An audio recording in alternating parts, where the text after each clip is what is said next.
Good evening and welcome. My name is Nancy Martinson. I'm an Associate Dean of Students and Director of the Asian American Center, and tonight I have the privilege of introducing our special guest.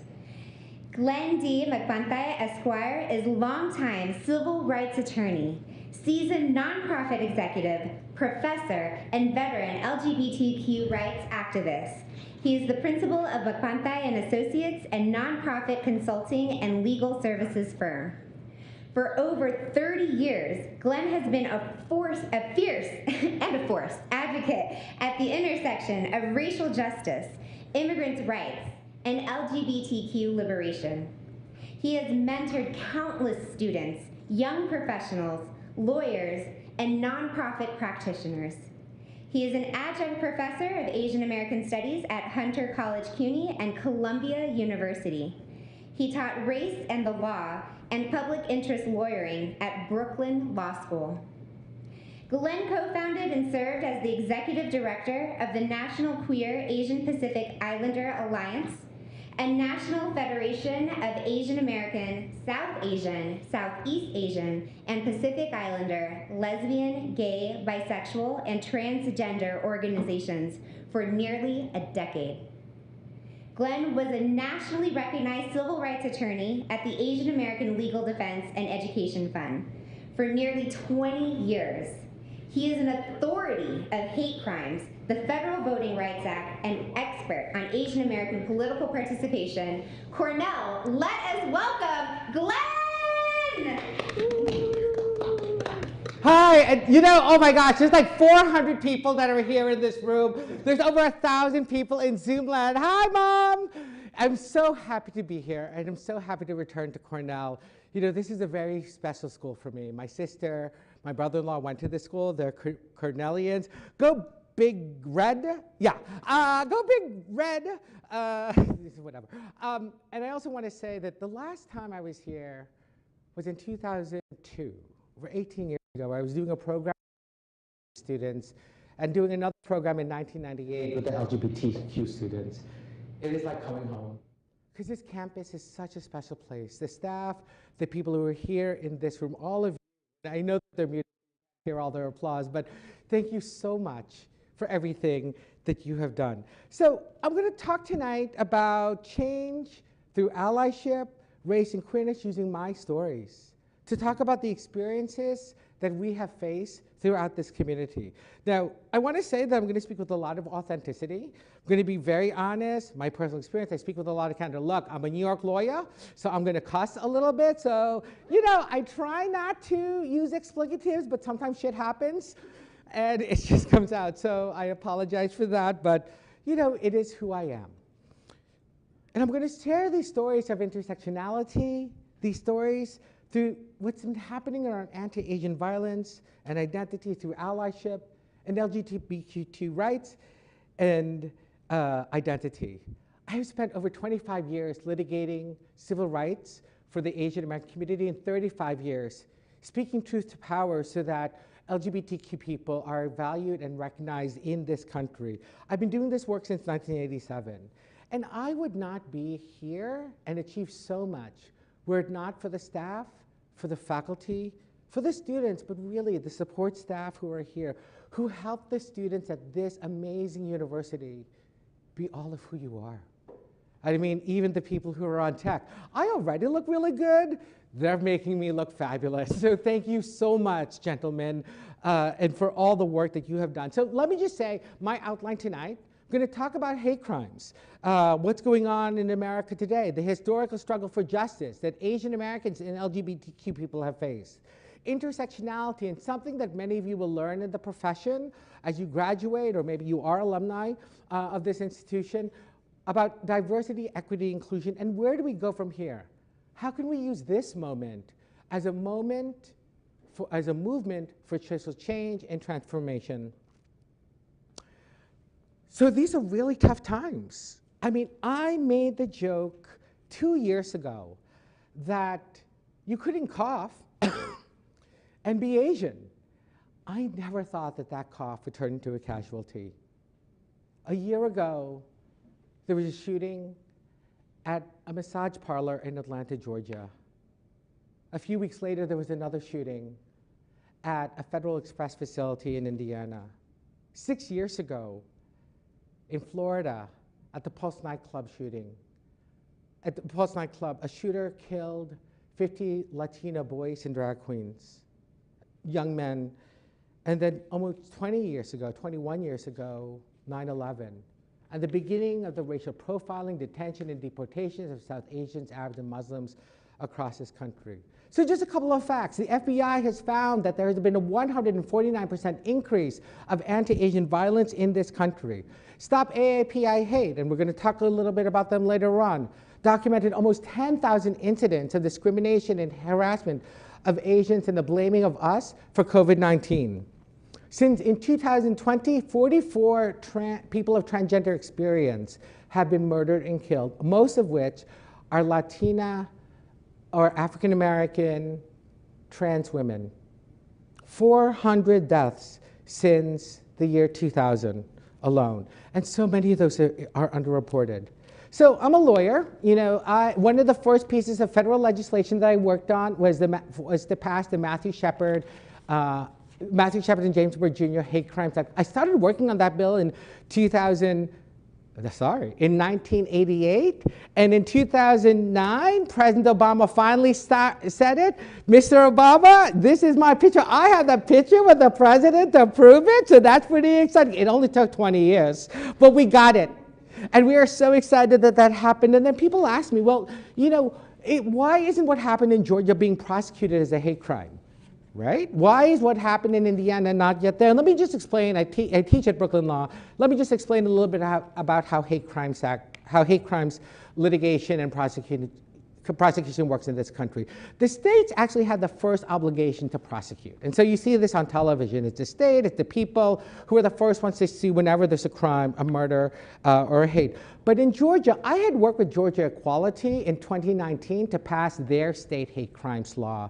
This is the first case. The Atlanta shootings at the massage parlor is the first time that they're looking to bring litigation and prosecution under that new law. But there's a provision in the law that says you need to prove racial bias, animus, beyond a reasonable doubt. The shooter said he was just having a bad day. And is that reasonable doubt? Now, clearly he shot up Asians, but did he shoot them because he hated Asians? And that has to be proven beyond a reasonable doubt. In Indiana, it's one of 5 states in the country that does not have a hate crimes law. And in Indiana, it's only in the judge's discretion, if he feels like it, to bestow a larger sentence on the assailant for killing South Asian workers. And the shooter knew in Indiana, in the Federal Express facility, that 90% of those workers were South Asian Sikhs, or Sikhs. You know, let me just say that there's some of us in the background, I cannot say this publicly, but those of us who are working, that if the states do not bring hate crimes prosecution, we are working with the United States Department of Justice to make sure that those those assailants will be fully prosecuted under federal law. So in one way, we were just waiting for the wheels of justice to turn. But we did that in 1982 also. A young man named Vincent Chin, who on the eve of his wedding night, they thought he was Japanese, but he was Chinese. And as the Japan auto industry was developing and the decline of the American auto industry, a number of white guys said, you look like a Jap because we all look alike. They beat him up and Vincent Chin died. And the assailants never spent the night in jail and discovered that you can get away with killing an Asian person's life with only paying $3,000.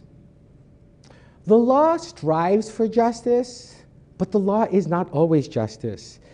And there's so much more work that we needed to do.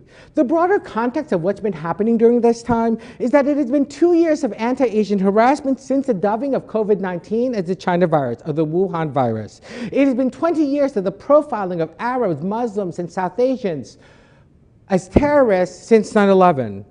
This sexism and misogyny that cannot be denied, and the killing at the massage parlor because the women were working there, is a parent, and the person frequented that. And oh my goodness, on this day of International Women's Day, to be recounting the violence that women encounter, that Asian American women encounter, but it's real that Asian American women are 2.5 times more likely to report an incident or hate or bias because of who they are.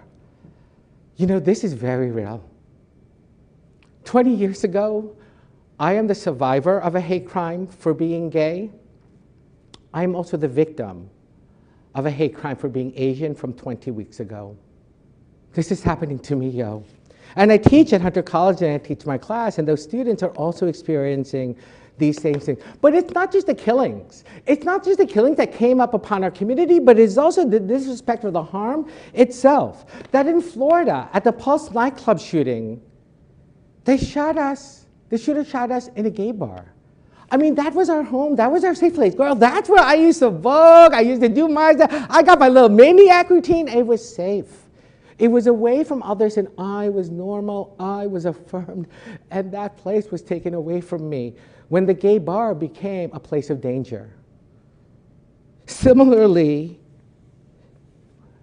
Florida enacted a hate crimes law after that, which was great, but it felt really transactional. So that's what we get. You know, 50 Latino young men and drag queens die, and then we get a hate crimes law, and guess what? You can still be fired for being gay in Florida. It felt transactional, not transformative.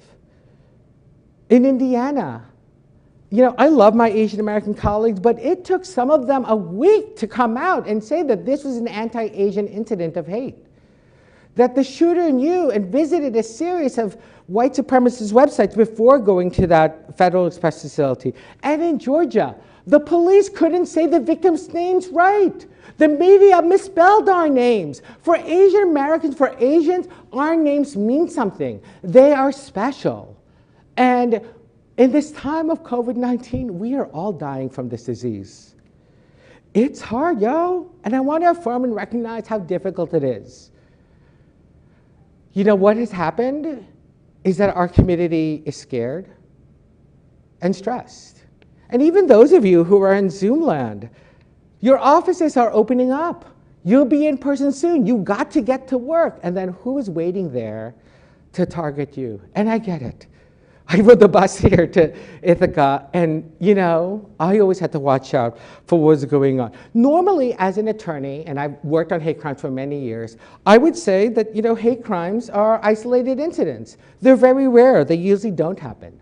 My students at Columbia University, they're wearing hats and sunglasses to hide their Asian features. They're afraid. My mom, don't go out. Just order in. You don't have to go to the Hana room. I'm like, Mom, they don't sell bamboo shoots on Amazon. It's like, it doesn't matter. You can have just eat hot dogs for the next 3 weeks. You'll be fine. I'm like, Mom.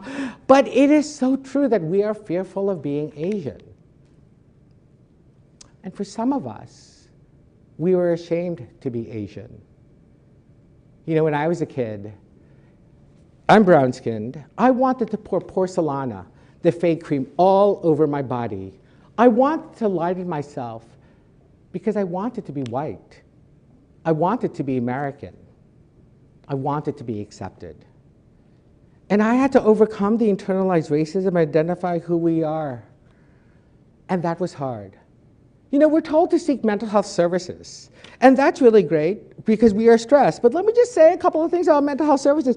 And I appreciate the college, I speak to the university, I appreciate all those who say we need to do this. But for Asian Americans, there's a lot of stigma in our community around mental health. You know, we're always looking to save face. In many ways, it's an embarrassment.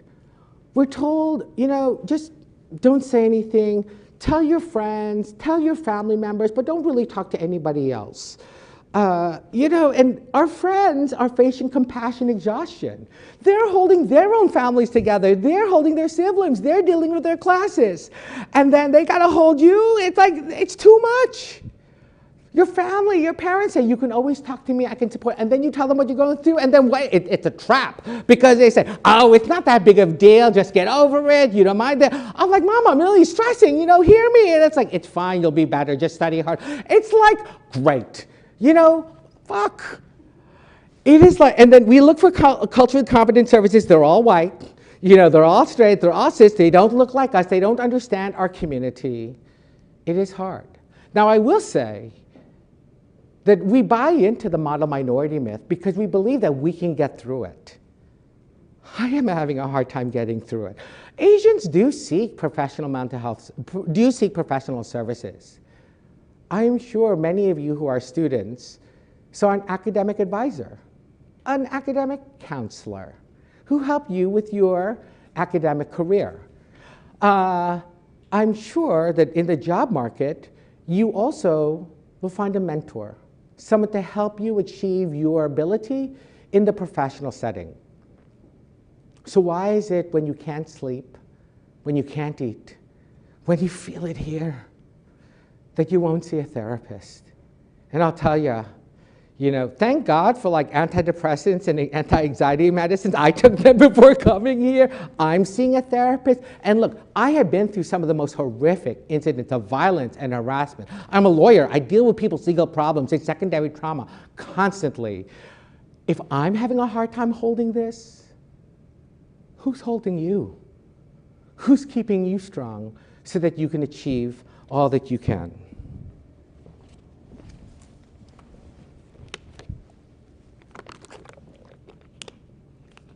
No shame, yo.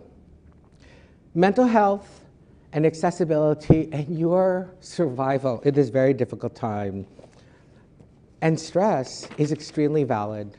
And I want to recognize that and support you in all of that. And I'll give you my phone number, not my phone number, my email, my LinkedIn later. I'll give you my phone number too if you really need help. No, seriously, because I want to support all of you because someone did this for me too. And what I would ask is that if I support you and reach out, you pay it forward. And when some other young kid or a colleague needs your help, you will do the same for them.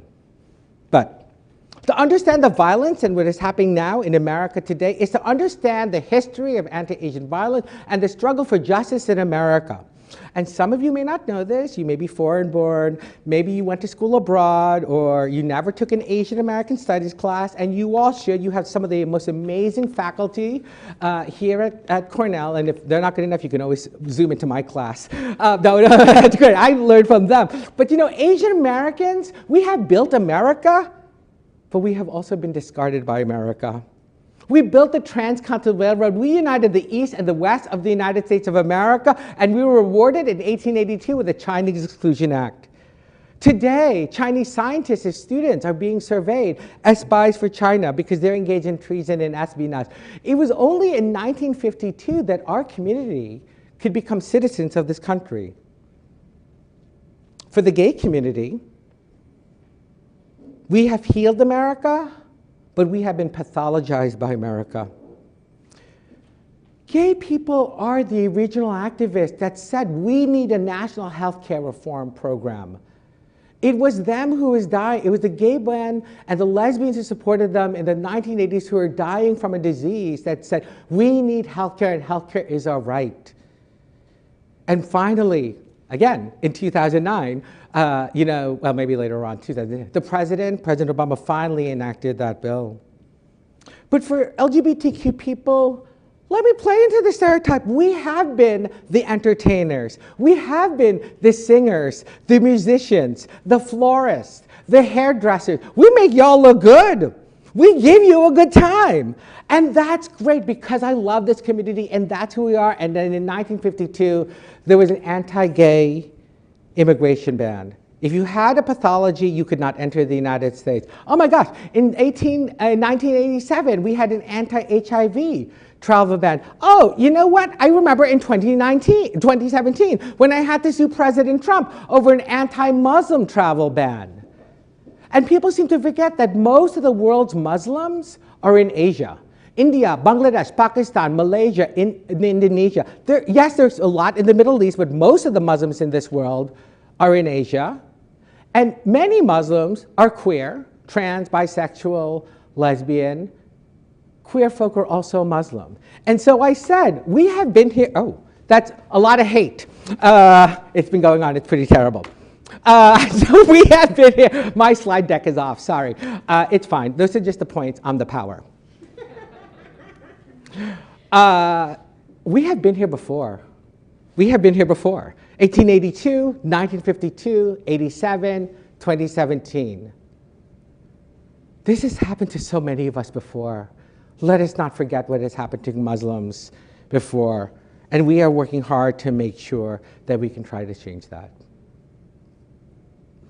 Asians are perpetually foreigners, forever foreigners in our own land, in our own schools. And for many of us, and for many of you, this is a moment of allyship. I've said many times, all the gays are white, all the Asians are straight. Where do I belong? Asians are often overlooked in settings that are supposed to be about BIPOC communities. Sometimes the needs of LGBT Asians are marginalized. But we have shared struggle and we have common cause. For example,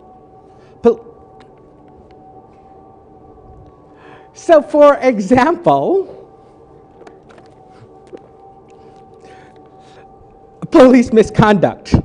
So I'll talk more about Black Lives Matter in a little bit, but the history of police raids is very real on the gay bar in the gay community. We know what it's like to be harassed by the police. I've worked with a number of Korean kids who the police thought that they were in a gang. They were doing nothing but talking about the Merchant of Venice, but they all look Chinese. And they must be in a gang, so they interrogate them. Now, black folk have a particular experience with police, and I'm going to explain that in a little bit. But I do want to recognize that Asian Americans have our own experience with law enforcement. South Asians, Arabs, and Muslims undergo surveillance constantly and monitoring by law enforcement because everybody thinks they're terrorists. Immigration and immigration reform.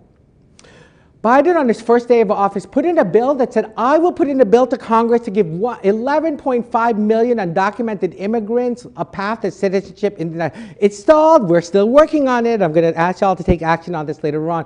But often immigration reform is seen as a Latinx issue. But there are 1.5 million Asian Americans in this country who are undocumented. 250,000 of them are queer. And according to the UCLA Williams Institute, nearly 250,000 of undocumented LGBT immigrants are Asian. We are disproportionately Asian. And across this country, Asians are standing up. We are the nation's fastest growing minority group in this country. We're the largest segment of immigrants coming to the United States. Over the next 25 years, 1 in 10 Americans will be Asian. Now that's what New York City is right now. Could you imagine that's what Corning is going to be like? Or Ithaca, or Missouri? 1 in 10 Americans will be Asian. More and more of us are coming out as lesbian, gay, bisexual, transgender, gender nonconforming, intersex. But most Americans are fearful of the Asian invasion and the changing notions of gender and sexuality and love in America. You know, Asians in America, as Asians in Georgia, stood up. But there's a historical social phenomenon, and my colleagues in the political science department know this, is that when a minority group advances and begins to claim power and influence, there is a countervailing response that pulls that community back. For example, of all the anti-gay incidents that happen throughout the year, most of them happen in June, when we come out, because that is Gay Pride Month. When we come out of the closet as queer and trans people, there is a countervailing pressure that pushes us back into the closet. And I used to practice voting rights at the Asian American Legal Defense Fund. I work with groups in Georgia to monitor poll sites in Georgia, and I'm so incredibly proud of the tremendous growth of the Asian American electorate across the country, here in Ithaca, here in New York State, and in Atlanta, Georgia, because we were the ones who delivered the Senate to the Democrats with the election of Arlock and Warloff. Now, I'm not saying that the Democrats are great, whatever, but to change the balance of power in Congress, that's a lot of juice. Asians, Latinx folk, communities of color in Georgia are the ones who change the political power and the basis of this nation. And what happened, and what is happening today, is a response to the yellow peril that Asian Americans present in this country. Our achievements and our success is being met with a resistance. We are seeing this in education. We are finally at that moment to talk about race in the classroom setting. And the pushback is, oh, it's all about race critical theory. We have that moment where trans people, young gender nonconforming people, are saying who they are and saying what their gender identity is, like, oh no, but you cannot play sports in high school. Every time we see it, it's like 2 steps back, 2 steps forward, 1 step back. Sometimes I feel it's like, 1 step forward, 2 steps back. And do not think that just because you're a Cornellian, and just because you had great grades, and just because you were #1, that your achievements will not be used against you in another place. I assure you, I'm in New York City. I work with the business community, the legal community. I work with Columbia students very closely.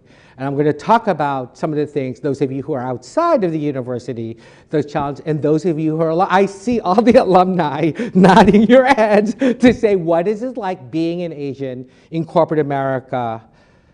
Because so often, America needs a scapegoat. And oftentimes, that's been us. I would also say, individually, it feels good to push someone else down.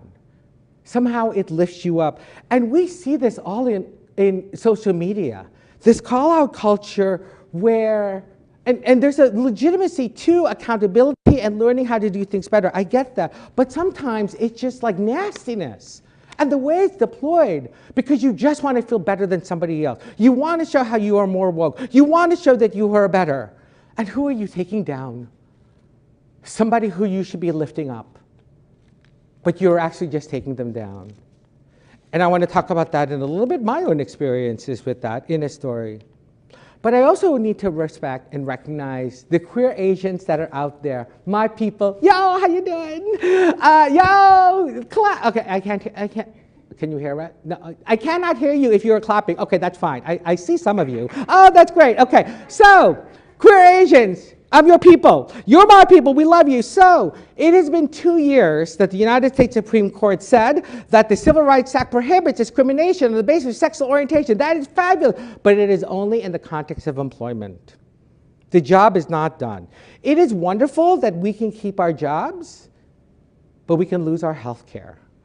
And at the time in which places are opening up, that's probably not the best thing that we want to try to see. Right now in the United States, there are over 30 states in which we can be fired, where we can lose our health care, our apartment, or our home because of who we are. I actually ran some numbers, and it's 1 in 3 Asians in America who could be fired for who they are. 1 in 4 Filipinos could be fired for being bisexual, lesbian, transgender. 1 in 5 Chinese. 40% of the South Asian American community lives in states. And I have these, they're called infographics. Information through graphics. And I had someone make these. So we had these in like multiple Asian languages tell this story of how we can be denied service. So I'll tell you, even in New York, this is real. I used to run a nonprofit, the National Queer Asian Alliance, and we did an annual dinner in Chinatown. And it was great. It was a banquet, 10 courses. We were all queer, we were all Asian, we were here, we're gonna dance. It was a fundraiser. And I talked to one Chinese restaurant and I said, well, it seems like the right size place. You can accommodate like 600 of us. 600, that's pretty good. I said maybe 4. And so we did that, and I said, I just want to be sure, because we want to make sure that we're welcome and make sure that all waiters know that we're a lesbian and gay and bisexual transgender organization. And the guy who I was talking to said, hold on, let me talk to the manager. So he goes talk to the manager. They're talking Cantonese, maybe Toisan, talk, and he comes back and said, I'm so sorry, we cannot accommodate you. What? We've never had a party like that before. I'm like, what kind of party do you think we're going to have? We're going to eat dumplings for like 4 hours. We're going to dance. But, sorry. I mean, I could have sued him, but that wasn't the goal. we wanted to feel welcome in a space. So we went to another, and my team was feeling really upset. We went to another Chinese restaurant, and it was also really good. It's like everything, and I'm like, okay, can we get we're a lesbian, gay, bisexual, and transgender organization. But are you Fukinese? And I said, no, we're a lesbian, gay. He's like, but are you Fukinese? I'm like, no, we are many Asian. No, we have no time for you. And I'm like, oh, so as long as we're Fukinese, we're fine. But if we're the gay, not gay Fukinese, then you cannot be here. And again, it's like this, what is going on? I'm being denied service for not being of a particular Asian ethnicity. I'm denied service for being queer. And again, this is our own community. This is in New York City, where we have laws to protect our community. Discrimination and denial of service is still very real. So my question to all of you is, will you take action? And I was supposed to give this out into my pocket. So the lovely person in there, yes, there's like a bunch of postcards. You will get this. We will also send this out over email. Oh, this is the other email that I forgot to send to you. Yes, if you would distribute that to everybody in the, I think there's 300 in there. So some of the 100 other people won't get it. But if you can distribute it to the other, like 300 people in the room, and if you will sign a letter, a postcard, to your United States member of Congress, to say we want you to act and support the Equality Act and the LGBT rights bill and also the immigration reform bill. Can we chew gum and walk at the same time? And we believe Congress can do that. And I'm really going to collect them from all of you after. So you have to sign 4 times to each of them. Those of you who are on TV land, on Zoom land, you're going to get this over email. And I'm going to ask you to send an email to your Congress member. Will you stand up for me? Will you stand up for this community? Will you stand up for yourselves so that we can be seen and recognized and protected in this country? And I literally, like next week, I'm actually going to Washington, D.C., so don't cut them in half. Sign them for, you're not writing. Do you need a pen? Okay, fine. Can you all give out some pen? Thank you. So to all the 400 people that are here, sign it 4 times. I will hand them up. We have some ushers in the background. Have them, just hand it to them, sign it 4 times, because our legislators need to hear us. I am literally going to Washington, D.C. to lobby Congress next week on Thursday and Friday with the National LGBT Task Force, where we will combine these with 5,000 other people across the country. One note, if you are from Ithaca, but you are from a red state or some other part of the country, use your home address because it'll be more influential. The guy who represents Ithaca in New York is like pretty good. So to the extent that you can do that, and people will go, we will not let you leave until you pass them in. I teach class. It's like, this is your assignment.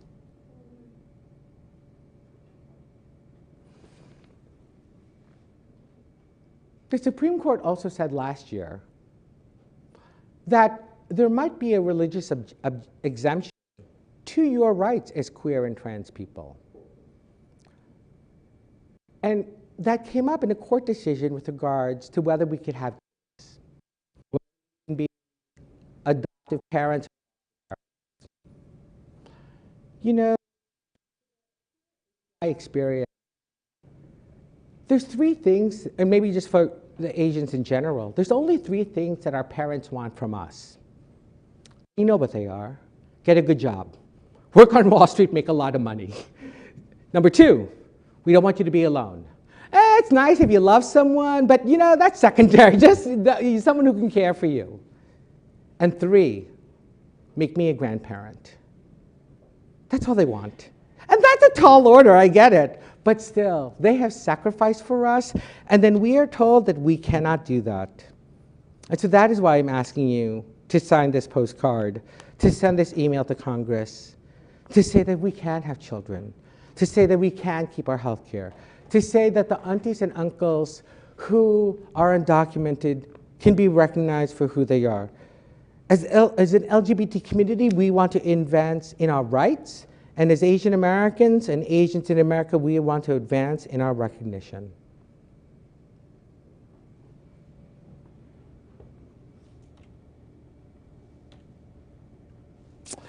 I talked about what's going to happen when you grow up. I'm sorry, when you graduate. And some of the people who are alumni in the business community already know this. The phenomenon that's happening in the business community and across corporate America is this concept called diversity, equity, and inclusion. And that's great. But sometimes Asian cultural values come into conflict and tension with those values. You know, Asian cultural values have helped our community survive for 5 millennia. America is only 350 years old. Well, you know, it's older because we come from like the crown. Well, you know, the crown is only 900 years old. I did an engagement in London, so I know this. You know, China, India, Japan, we have existed for thousands of years. And these values apply in life and in the workplace. And they conflict with American values and business success. Don't rock the boat. This country is so much better than back home. The nail that stands up gets beat down. And you know, those workers in the massage parlor and the FedEx facility, they were just working hard. They were just keeping their heads down. And they died. They got killed. Our parents have a real experience with government repression when we speak out and say something. I mean, look at the founding of Taiwan. Look what's happening in Hong Kong now, right? Or Southeast Asia with the Khmer Rouge. Our parents are often the survivors. And they learned how not to be targeted, although that is not helping in this current moment. And I want to recognize that for queer Asians, we have complicated relationships with our families. It's wonderful that we can get married now. But who will come to the wedding if our parents do not accept us? Yo, for Asians, a wedding is not, you know, a legal document. It's a party with 400 people. If you're Indian, it goes on for days. It is a big celebration and recognition. For Asian Americans, for queer Asians, coming out is not an event. I'm proud, I'm here, I'm queer, get used to it. It is a process that can sometimes take 10 to 20 years. You know, our parents, as they tell us often, they have sacrificed greatly for us, and we don't want to disrespect them. We want to honor their struggles, but we also want to live authentically. And it could take years to come into acceptance. When I was younger, some of my gay friends told me, you know, you should just grow up. You should tell your parents to mind your own business, you know, just because you're gay. But for an Asian, our parents are always involved in our lives. There is no you become 21 and you are an adult. You know, my mother, I'm in my 50s, and she still tells me what to do. She peels my shrimp, and I'm like, Ma, I'm done. I assure you, I know how to peel. But we're in the buffet, and she keeps peeling my shrimp for me because she thinks I did. And, you know, I love her. She's crazy, but I love her, and that's the way she is. And we recognize that we need to do a lot more to try to figure out how we can honor our parents, but make sure that our parents can also accept us for all of who we are. And so this group called PFLAG was really great. They were like the mothers of queer and trans kids. And, you know, they would say, I love my lesbian daughter, I love my trans kid, but they would only say it in English. And they were all white.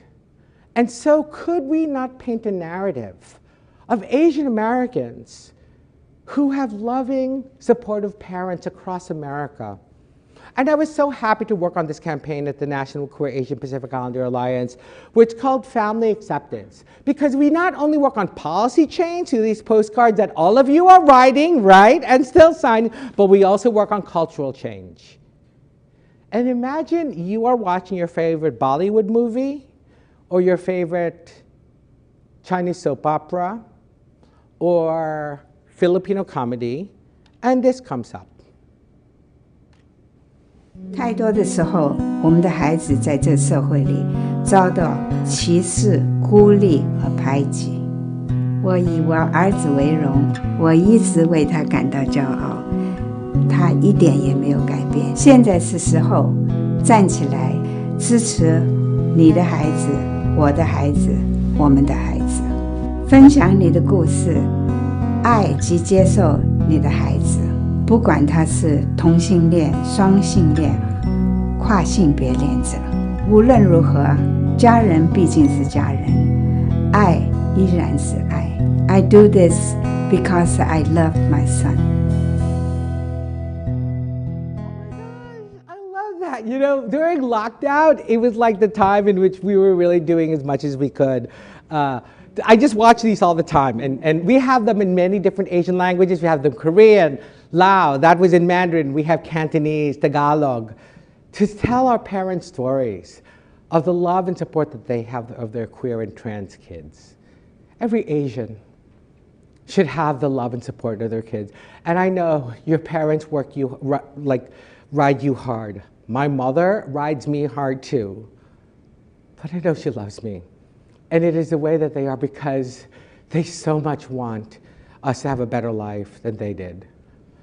I know it's kind of tough and sometimes they need to be called out too, but I want to recognize that. And so the work that we did is about trying to build acceptance, about having resources in different Asian languages, Indian, Bengali, Urdu, Punjabi, Chamorro. And if you just look at our website, we have so many of this, and we are so happy. They have made us proud. We make our parents proud, and they should be proud of you. Some of you might feel impostor syndrome. You might feel guilt of your success, that you hear at Hunter, and you know, there's not a lot of black folk here. There's some, you know, there's so much racial injustice in problems across the country. But I will tell you what I tell my students at Columbia. No shame. Claim it. You have worked hard to get here. You went to a good school, a good high school. You got into one of the most elite universities in the United States. Recognize that. But know that you have an obligation to push others up and to pull others up through mentoring support, through sponsorship and vouching. That you did not get here by yourself. And recognize when you get into those positions, who else is in the room and who is not, and use your privilege, use your academics, and use your talents for the benefit of others. Because you know what? I would not be here if I did not stand on somebody else's shoulders and was able to achieve all that I have. You know, you might excel, you might try to be number one, but later on, you will not always be number one. And sometimes we found that in corporate America, we are seen as the workhorse and not the show horse. Asian Americans are the largest segment of entry-level positions in tech, finance, law, business. And we are the lowest numbers when it comes to executive positions, partner, vice president at companies. My friend Don Liu, who is the general counsel and executive vice president of Target. Yes, the Target. He is the corporate vice president. He is like one of the highest ranking Asian Americans in America today. And Don will tell the story of how he was, you know, he's at the company and he talks to one of his colleagues, another executive at Target Corporation, and he says, you know, I had this young person on my team, a young Asian American, and I think he's pretty good. We should give him some opportunities. Let's see what he can do. And his white colleague said, I don't think he's really interested. You know, I think he's happy where he is. And Don was like, I'm not sure about that. So he took this young associate, this entry-level person, out to lunch, and he sat there with him and he asked him, so what do you want to do with yourself? Where do you want to be at this company? Where do you want to go? And the guy said, you know, I've been here for a couple of years. No one's ever asked me that question. And he said, I'm asking now. So the guy thought about it. He said, honestly, I want your job someday, Don. And Don laughed and said, well, you're not going to get it today, but I am not going to be here forever. I used to be the general counsel at Xerox. I'm now at Target. And I assure you, I am not ready to retire. I will be somewhere else. And so Don paid for the lunch, and he said, you know, let's keep in touch. And he gave him his business card. And he goes back to his colleague and say, you know, this guy is ambitious, but we've never asked him what he wanted to achieve. And I think we should put him in an executive leadership track. And that's what Don did for others, is pulling somebody else up, because even though he was number one at his low level at the company, he was not seen as needing to be pulled up. You are to claim the success that you have achieved and use that to make sure that others in your community and your peers can also achieve. That is your responsibility in your covenant. So let me just wrap up. I talked a lot. Just 3 last stories. 3. So understanding where we were before. Stop anti-Asian hate. You know what to do. If you see something, write something. Document it. Put it down on paper. Stop AIPI hate. It's going to go into the chat. Send it to the Communities Against Hate. What happened to George Floyd and the work that this country has gone through to understand the experiences of Black Americans today is so often because of what somebody did by having a camcorder. No, you don't do camcorder. What do they call iPhones? You have a little camera in your phone. We used to call them camcorders in 1982. But you know, it's really, and for Black Lives Matter, we as Asian Americans need to practice allyship. And I'll be very personal about it. This is my son. He's gorgeous. He's Black. And he is a Black teenager and will be a Black man in America. Black Lives Matter. And the stopping of the killing of unarmed Black men, boys, and people must stop in America. As Asian Americans, we experience racism too, but recognize that we too have perpetrated anti-Black racism, and we need to educate ourselves and create a society that is better for all of us. And so I said before, if you see something, say something, stand up in allyship. And I want to recognize that, you know, some of us, like Congresswoman Grace Meng, a good friend of mine, and also Mazie Hirono, passed the COVID-19 Hate Crimes Act in Congress last year. And I know that in the progressive radical community, this was a little bit of a bill challenge because people didn't want to see the increased incarceration of Black folk in America, and I think that is right. At the same time, there is a provision within the bill, if you read it, Section 8, sub H, of restorative justice, that if you attack someone for being Asian or queer or Jewish or Black or Muslim or brown, you can go to classes as an alternative to incarceration. You can volunteer in the community. You could learn about the harm that you have caused. And the goal is not increased retribution and incarceration. The goal is reformation, awareness, and education building. And I'm so proud of this bill, but no one really read it except for me. So people don't know, but the prosecutors, I assure you, will know this. And I also want to just go into this concept of understanding and compassion. Me Too. And the movement, especially on this day of Women's International Women's Day. And when I talked about the call-out culture. So I was in my class at Hunter College. It was on Zoom.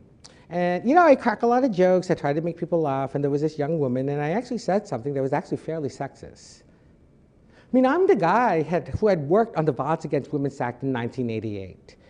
And I was the professor who also said something sexist when a woman in my class said something. And after class, a bunch of students came up to me, and they didn't call me out. They called me in. They remarked on what I did, and I took responsibility, and I learned from it. Yo, I'm a guy. I grew up in this society. I grew up around sexism. Behavior modification is a tough thing. And I'm in my 50s, and I'm still fucking up. Sorry. I'm still making mistakes. But I wasn't called out. I realized that I, too, can still manifest and have a sexist comment. And I learned from that. And I got better. And I apologized. And I took responsibility. And it was a great learning environment. Could we not call people out in the spirit? Can we not call people out, but call them in the spirit of love and learning, so that we can be better? I would never have been here today and achieved all that I have achieved if I did not mess up and I was called out and called in to learning to be better, because I am not done. Many people will make many mistakes over the years, And we must get better. And I believe that people can improve. Can we not allow that and encourage that to happen? The last thing is standing up. And so, this is where the gay community, I think, has really modeled some of this work. In the LGBT rights movement, we have seen the burden shift. When I started this work in the 1990s, our claim was just leave us alone. Don't beat us up. Don't kill us. Don't quarantine us for having HIV and AIDS. And then it's changed in the aughts and in the 2000s to say, no, it's not just about stop killing us, it is about recognize us. Let me put a picture of my same-sex partner on my desk. Make sure that I can use the bathroom. Let me get, the society must accommodate our identity. And isn't that what we want? Isn't that a society where we can all be affirmed in all of our experiences, in all of our notions, in all of our identities to be fully who we are? But then COVID and the violence and the trauma of the internet and social media and the war and everything else and the truckers and the classes and our parents and our professors and all these meetings that we go to make it so freaking hard. Will we get through it?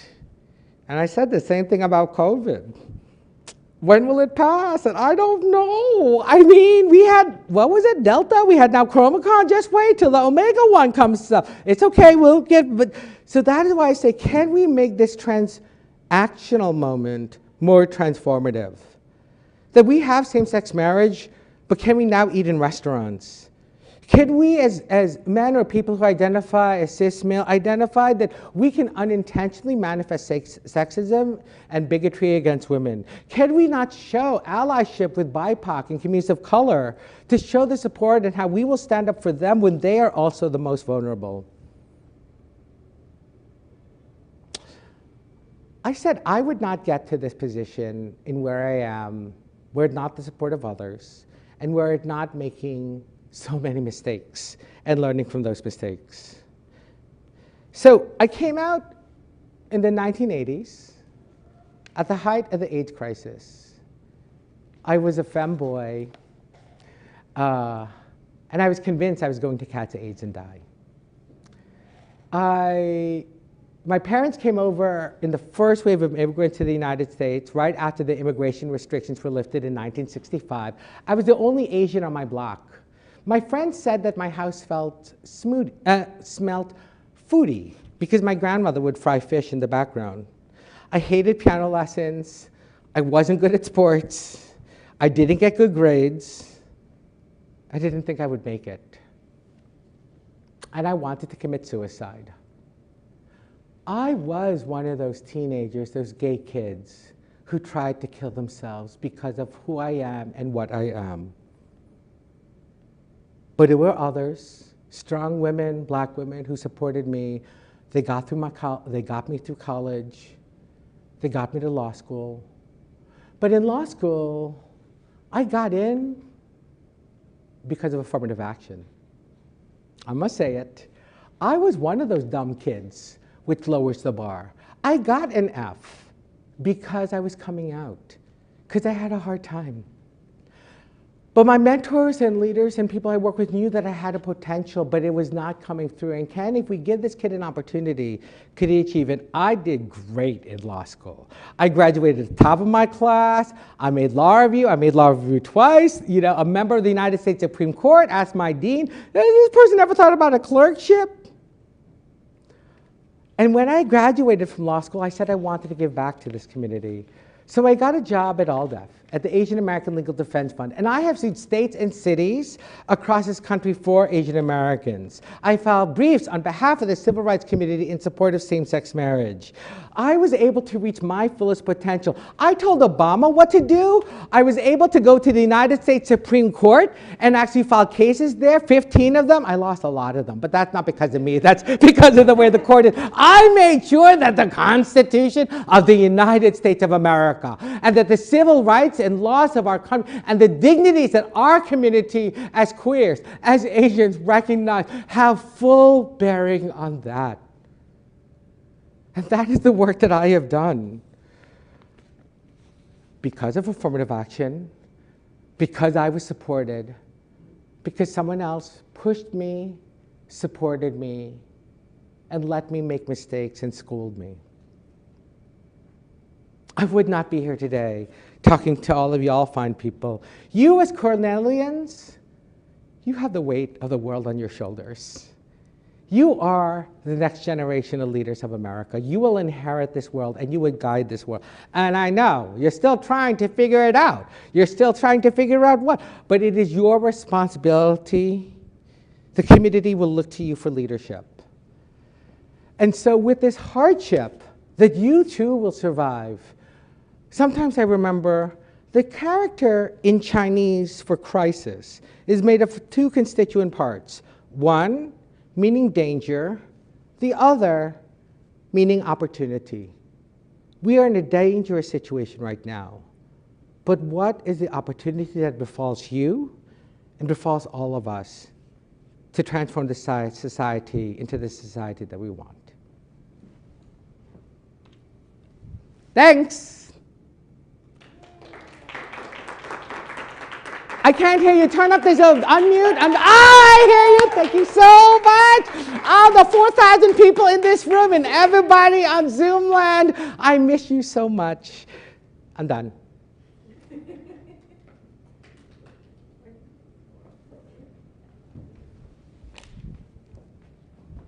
You want to turn the chair? Is it?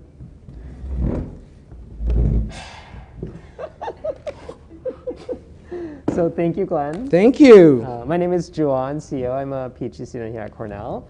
And I'm so happy to have you, Glenn. We had such a lovely dinner yesterday with students and a long discussion. I'm really happy to have heard your wonderful talk today. I know we're tight on time, so we're just going to ask one quick question that I think is perhaps on many of our minds. So as you might know, this question comes from Anita. And she's asking about new bills that are really trying to target our students' learning and well-being across the country. And the best one, or the most recent one that many of us probably heard about, is the most recent development from Florida, what's called Don't Say Gay bills. And I'll just say, I was on a call this morning, and HRC is actually recommending that we say don't say gay or trans, just to make a recognition that is also targeting gender identity. But in addition to these bills, there are also anti-CRT bills or bills that are really trying to control what teachers can teach in the classroom with regard to gender, sexuality, and race and ethnicity, among other things.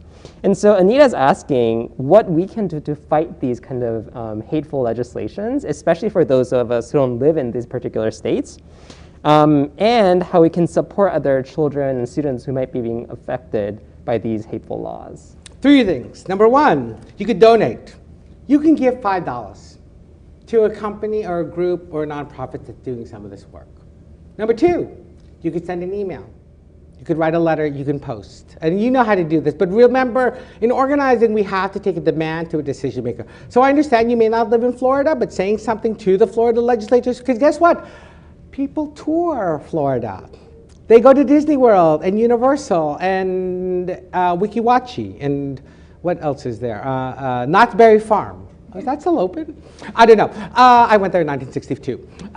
So Florida is, Florida like Nevada and California, New York are the areas where they actually do have an interest in what the outsiders think of that state. The third, something that we used to do is called the teach-in. Teach the class yourselves.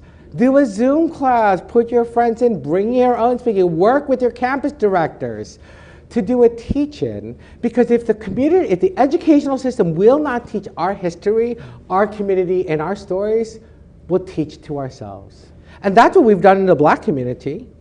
We weren't learning about Black history, so Black folk and Black communities across America created programs. You weren't learning how to do Chinese in the school, so what? Parents send their kids to Chinese schools. You just can know how to write your name, to know their history. We do this in the Jewish community. We can do this in the progressive community too. Great. I just want to ask a follow-up question. You mentioned, getting in touch with our legislators.